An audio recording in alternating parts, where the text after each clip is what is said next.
What is going on, my broskiis? My name is Toadski, back again, here to bring you guys yet another One Piece Treasure Cruise video, and today we are doing a little bit like a sequel to yesterday's video, where we discussed the Clash characters in One Piece Treasure Cruise, and especially if you're a new player or a returning player, and potentially you haven't played in a really long time, and there's some of these free-to-play characters that you can get access to in-game, and you can farm them up, and it's just a really good way to use your stamina between Treasure Map Kizuna when you're in that lull period where there isn't much to do. That is the time to go ahead and farm up some of these characters. However, not all of these characters are created equal. Some are really good, some are pretty terrible. So we're going to go through that today to give you guys a bit of a priority list in terms of characters you should be looking for. So one thing I forgot to kind of mention yesterday, I kind of put it in with a screenshot, is how you actually get access to the Coliseum characters. So over in-game right now, this is on the event island. In the challenge difficulty tab at the top, you can see the Recollection Archive. Now, as you continuously log in Treasure Cruise, you will acquire Recollection Tomes, and these tomes can be used in this little folder to unlock pieces of content that have released in the past. So what you would do is you would scroll and you'd find whatever character you want to go ahead and farm, and then you're good to go. So there is right here the Exhibition Coliseum, which is the very, very easy Coliseum. They were 20 points to unlock. And then you have the Underground Coliseum, which is the slightly more difficult. And then there is the Chaos Difficulty Coliseum, which there are some characters that you can only farm in Chaos Difficulty. But whichever character you unlock, make sure to check Chaos Difficulty first, because every time you clear a Chaos Difficulty Coliseum, you're guaranteed to get the character drop. Whereas on the lower difficulties, you're not always guaranteed to get that character. So, that's what the whole goal of this is today, to go through all these Coliseum units and kind of give you guys a breakdown in regards to which ones are actually worth farming for. So let's start off with one of the first batches of Coliseum units is Alvida. Just no. A lot of these Coliseums, honestly, are pretty bad. This character gives damage reduction and all boost. I guess she's not the worst. There are plenty of terrible ones. Apu is a free spirit attack booster. I guess could be cool, but again, severely outdated compared to what we have now. Kid is terrible. Sadie is terrible. Ace, he saw some niche usages, gives you cooldown and some damage reduction, not that great. Killer, not that great either. Saga is an interesting one. So, I don't remember when it was. It was somewhat recently. This character actually received a buff. And the buff that he received was pretty significant. So his special ability now provides a bunch of stuff. He gives threshold removal by 6 turns. He's got a somewhat usable captain ability. He's slasher and driven focused. I think he either gives an attack boost or color affinity boost with his special, if I remember correctly. Saga is definitely a better unit for sure, so be on the lookout. I think he's definitely one that you want to look out for, because he's got a pretty decent kit compared to some of the other Coliseum characters. But even though his kit is good, he's pretty power crept, because there's a ton of characters that you can summon for that are just better than what this guy does. So we've got X-Drake, he is terrible. We have Zephyr, he's okay, he gives an attack boost, but nothing too crazy. Moria is not that good. Foxy is bad. Oars is bad. Marco is bad. Kinemon is an interesting one. I'd say he is probably like a mid-tier unit. The cool thing about this guy is that he has the ability to give cooldowns to Slasher and Free Spirit, and he has double special launch, and it's like a 5-turn cooldown. So once you get 5 turns of cooldown on this guy, you can use his special, which gives cooldown to all units that are Slasher or Free Spirit, and then with double special launch, you can launch it again, so you can get essentially 2 turns of cooldown with this guy. So very low cooldown, you can charge him multiple times per quest. Essentially, if you want to get through content really fast, and you need to charge your cooldowns a decent amount, Kinemon is a unit that I have used in the past for sure to charge my specials really quickly, just to ensure that I get specials ready when they need to be. But overall, he's not really going to be used all that much. Like, I want to make that clear. You're not going to use him all that much. Kanjuro, he's an orb changer. He's okay, but not that great. Margaret is terrible. Diamante is terrible. Ideo is terrible. Shiryu, this is an interesting one. He gives some damage reduction for multiple turns, but not that great. Migai, my dude. Not that good though. Mac Vice, he's a unit that gives support to striker characters. I believe he's a color affinity booster. When he first came out, was very important because strikers were like one of the best teams in the game. So very good free to play unit when he first dropped, but not that good anymore. Ikaros is terrible. Kiros is not good. Dog is bad, but Cat Viper is actually not awful. I would say maybe even like mid tier.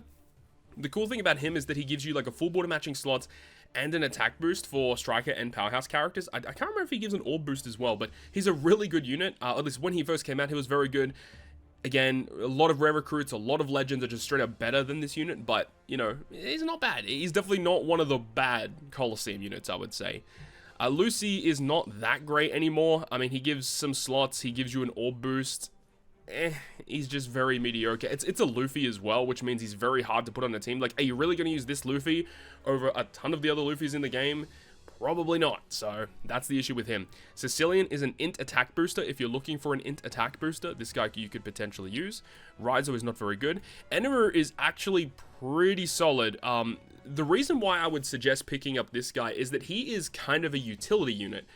If you're looking for characters that give you big damage output, you shouldn't be looking at Coliseum units.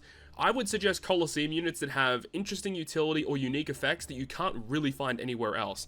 And NL fits that bill in terms of providing a utility sense. I believe he removes paralysis, he removes chain debuffs, and then he also has the potential to give you a chain boost. So I do think that NL will slide onto teams easier than some of the other characters on this list. Pedro is also a pretty cool character. Maybe even A tier. The cool thing about this guy is that he gives a color affinity boost to Cerebral, which is fine.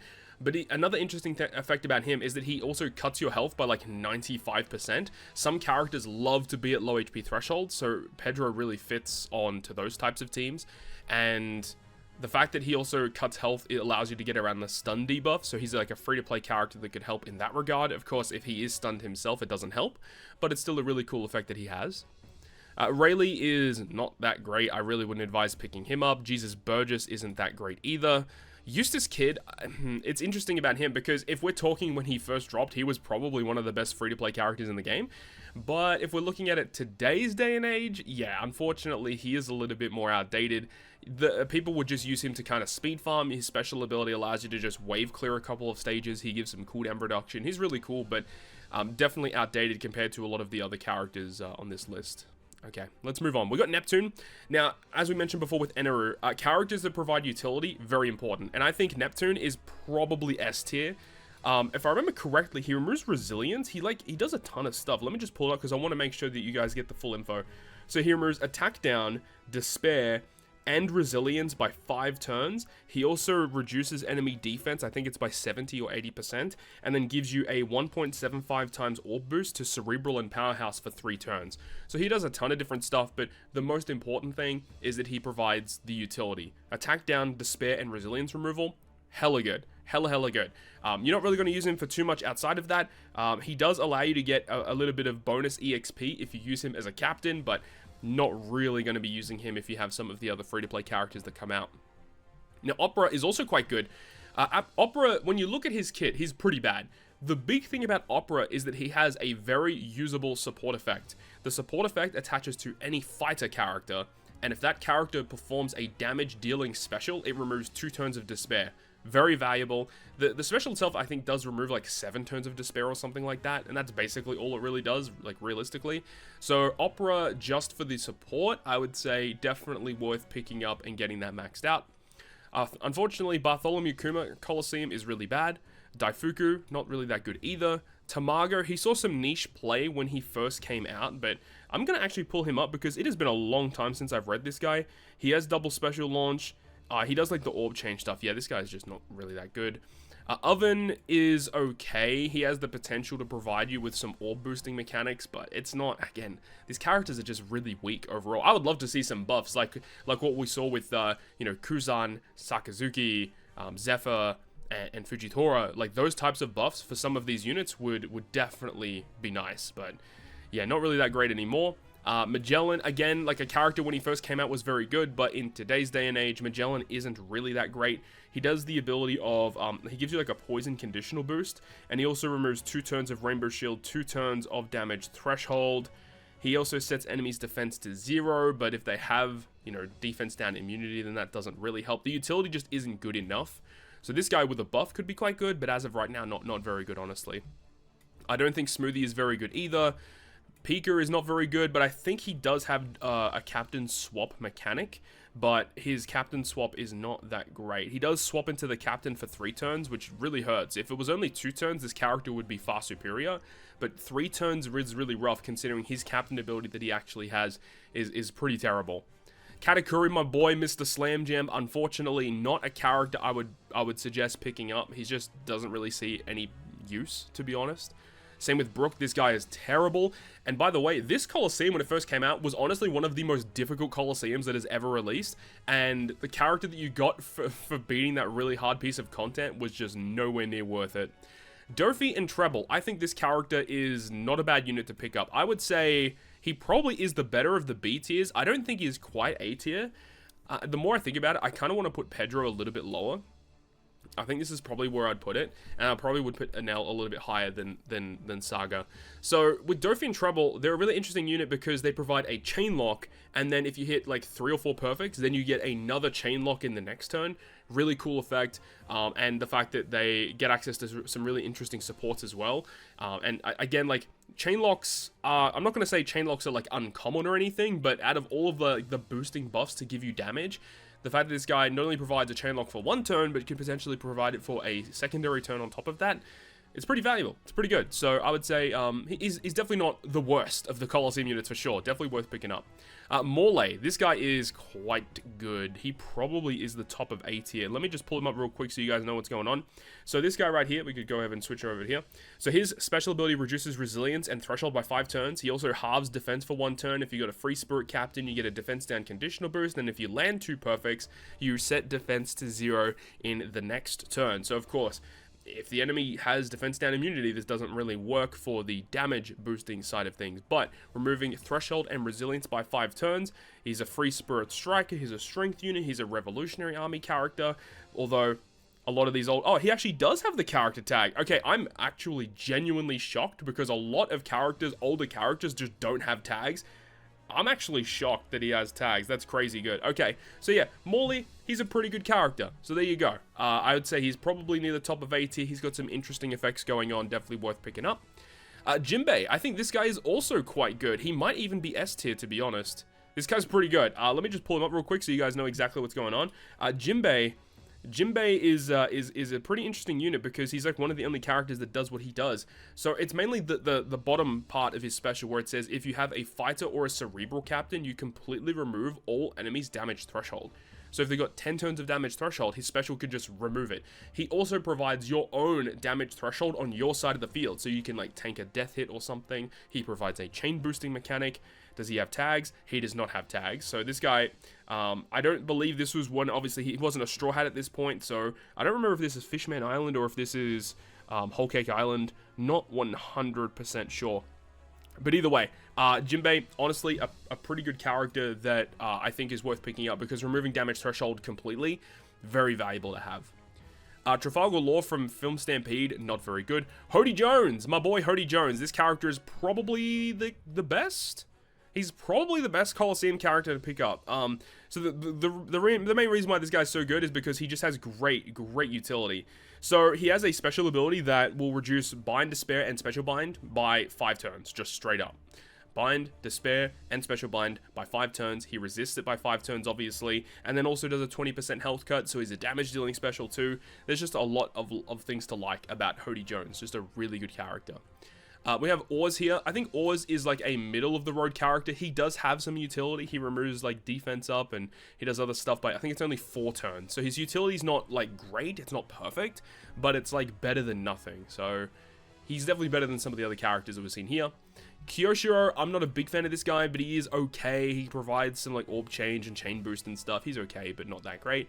Shuten Maru, this guy does remove Special Bind by 5 turns or something like that. He gives you like an attack boost as well. This guy's okay. He's not awful, but he's probably not a character you're going to use all that much. Sangoro, I think, is also quite good. I'd say maybe here. So the cool thing about this guy is that he has the ability to give cooldown reduction. He gives color affinity for 2 different types for Dex and Int. He's a pretty cool character overall, and it's a Sanji, so that's cool too. So I think that he's not a bad unit. He's all right. Komurasaki, should I say, is also an okay unit. She has ability to remove Threshold and Rainbow Shield, or Threshold and I think it's Threshold and Rainbow Shield by 2 turns. And she has double special launch. She changes adjacent slots into matching. So being able to just have this is just a really cool character. Good classes, good typing, decent special ability. Nothing really too crazy, but definitely a character I would suggest picking up. Dogstorm, this guy's actually pretty good too. Getting some pretty good units here. This guy's an attack booster. He also gives you a bit of utility. Let me just pull it up real quick just to confirm. I'm pretty sure he gives you some type of utility. Yeah, he removes damage threshold by 5 turns, reduces despair by 5 turns, and also chain reduction, as well as giving a 2x attack boost to strength and psi type. So yeah, I think he's pretty good. Definitely worth picking up. Kizaru is a mediocre character, not that worth it in my opinion. He does provide a buff, but then the utility that he provides, it's like it gives cooldown to like 1 unit, which is not that valuable a lot of the time. I think King is a character that you're not ever going to use. I wouldn't really suggest picking him up. I will double check real quick, but I don't ever remember the last time I ever used this guy. He gives you delay, defense up removal, despair removal. I guess the utility's not terrible, so I guess we'll put him up a little bit higher. But the boosting effect that he provides, you need to have a Dex Captain, and then he gives you delayed conditional boost. I suppose he's not awful. I mean, let's be real. He's not awful. We'll put him up here. And then we got Gyukimaru. This guy is a character I've used maybe once or twice, but again, it's like a utility very similar to Oars, where it's like a 4-turn utility. But I've definitely used Oars a lot more than I've used Gyukimaru, so that's the way that I would suggest it there. Orochi, now Orochi on paper doesn't seem that crazy because of just what he does, but he does provide decent utility, which I think is the key, because if we have a look, I'm going to pull it up for you guys right now. His special ability, it cuts your health by 80%, so you can technically use it to get around stun. It does give bind paralysis removal by 8 turns. That is a fantastic utility. It does do other stuff, removes enemies, attack up and rage, healing, end of turn damage. That's kind of redundant. And then it also gives cerebral driven, powerhouse, 2x attack for 1 turn. Honestly, pretty goddamn good special. So health cut, attack boost, bind paralysis removal by a ton. I think Orochi honestly might even be a top tier pick. This character's pretty strong. Next we have Okiku. Okiku's okay, just provides orb boost, a little bit of utility. I think he removes bind and rainbow shield, so that's okay. Pretty good character. Might even put up here, to be honest. The utility on Okiku, from my recollection, Okiku is actually pretty decent. I've used her quite a bit. Reduces bind duration by 5, and then rainbow shield by 5, and then also has the orb boost. Yeah, I think that's pretty good. Slasher driven. And our final character is Page 1. So Page 1, I guess, is kind of similar to Dofi and Treble in a way, where you get a chain locking effect. Page 1 has the ability to remove a chain lock and then applies his own chain lock, so that's you can use it in that regard to get around an opponent's bad one that they may inflict on you. And his chain lock increases in multiplier based on the amount of specials that have been launched before you activate Page 1. So yeah, you can do it so that, you know, activate all your specials, then launch Page 1 to get the highest maximum multiplier. So this is what I would suggest picking up in terms of all these Coliseum units. I think all the ones in S tier you want to get maxed out as soon as you possibly can. These characters are going to help you with, you know, dealing with gimmicks when you're team building. And then the ones in A tier are characters that are also pretty good. I think B tier, you should get these characters maxed out as well. Anything C tier and below, I would pretty much ignore for the most part. I don't think you really need to worry about these ones all that much. Yes, some of them have okay specials, but they are far, far exceeded by a lot of other generic rare recruits and other Sugofest exclusives that you'll pull from tickets and events and stuff like that. So I wouldn't really worry about these guys all that much. But B tier and above, these are characters you should have ready to go just in case you need them when you're trying to clear some content. So that is going to wrap it up for me. Thank you so much for watching. I hope you enjoyed, and if you did, make sure to go ahead and leave a like.